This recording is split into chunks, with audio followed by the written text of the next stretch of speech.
Bismillahirrahmanirrahim. Pada suatu hari Rasulullah SAW ditemui oleh malaikat Jibril.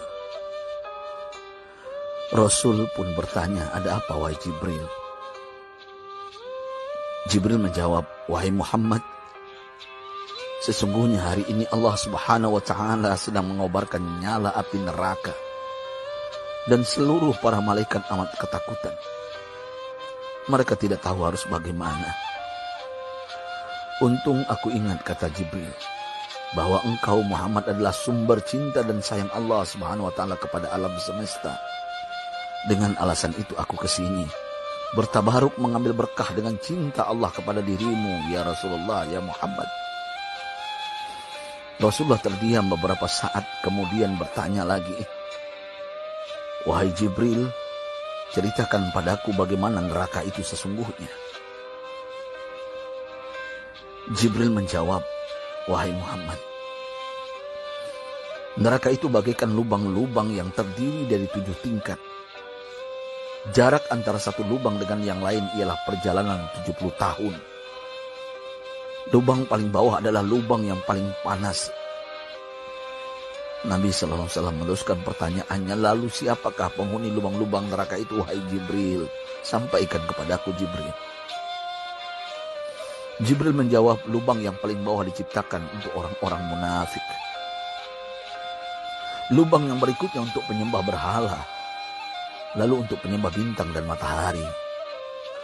Jibril terus menerangkan penghuni tingkatan neraka hingga lubang yang kelima, tempat umat Yahudi, dan yang keenam dihuni oleh umat Nasrani.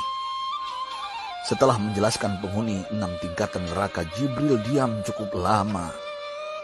Rasulullah SAW penasaran dan bertanya kepada Jibril, "Wahai Jibril, siapakah penghuni neraka yang ke-7?"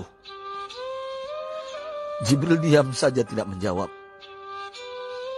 Rasulullah SAW mengulangi pertanyaannya, tapi Jibril tetap diam. Rasulullah tambah penasaran dan mendesak Jibril agar dijawab pertanyaannya.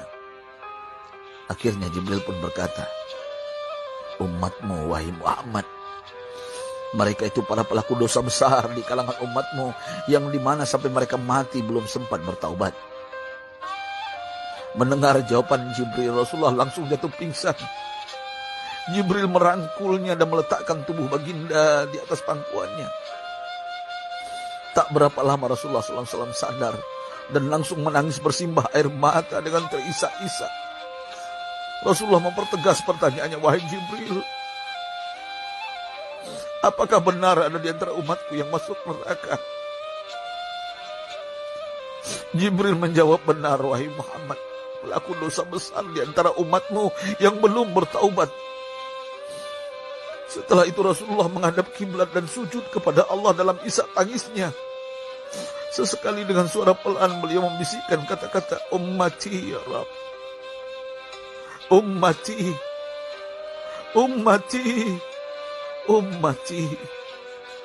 Beliau SAW tidak mengangkat kepalanya dalam keadaan seperti itu selama 3 hari 3 malam, kecuali setiap Bilal bin Rabah mengumandangkan azan. Barulah beliau bangkit untuk menjadi imam, dan setelah itu kembali sujud lagi. Pada hari ketiga Abu Bakar menyadari hal ini, beliau mengetuk pintu Rasulullah dan mengucapkan salam 3 kali, namun tidak terdengar jawaban. Abu Bakar sedih dan berseru di hadapan pintu Nabi besar Muhammad SAW, "Apakah ada jalan untuk masuk ke rumahmu ya Rasulullah?" Tetap tidak ada jawaban. Di jalan Abu Bakar bertemu sahabat Umar. "Mengapa engkau menangis, wahai Abu Bakar?" kata Umar. Abu Bakar menceritakan keadaan Rasulullah SAW. Maka Umar pun melangkah menuju rumah Rasulullah dan terjadilah hal yang sama. Umar pun pulang dan menangis. Di jalan Umar bertemu sahabat Salman Al-Farisi. Dengan terisak Umar bercerita kepada Salman hingga membuat dia amat sedih, namun tidak berani mengulangi hal yang sama. Salman melangkah menuju rumah Fatimah radhiyallahu anha dan menceritakan hal itu. Setengah berlari Fatimah menuju rumah ayah tercinta dan mengetuk pintu sambil mengucapkan salam. Mendengar suara lembut putri tercinta, sejuklah dada Rasulullah. Beliau bangkit dari sujud dan membuka pintu. Alangkah terkejutnya Fatimah melihat Rasulullah, ayah tercinta, amat kurus dan pucat. Fatimah memeluknya lalu menangis. Wahai ayah, apa yang terjadi? Mengapa engkau amat sedih seperti ini? Rasulullah kembali menangis dan berkata dengan suara lirih, wahai Fatimah, belahan jiwaku, bagaimana mungkin aku tidak sedih sedangkan Jibril mengatakan akan ada kelak umatku yang akan masuk neraka. Subhanallah, betapa besar cinta Rasulullah kepada kita umatnya. Sahabatku, Rasulullah mencintai kita. Antaman ma'aman ahbabta, engkau akan berkumpul dengan orang yang kau cintai. Mari kita mencintai baginda Nabi besar Muhammad SAW yang mencintai kita umat yang tidak rela kita masuk neraka. Mari kita mencintai beliau dengan berselawat. Sahabatku, sampaikan, Rasul mengajarkan kepada kita, man dalla ala khairin falau mislu ajri fa'ili.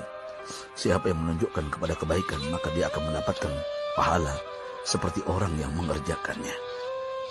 Mudah-mudahan ini menjadi pahala jariah bagi kita.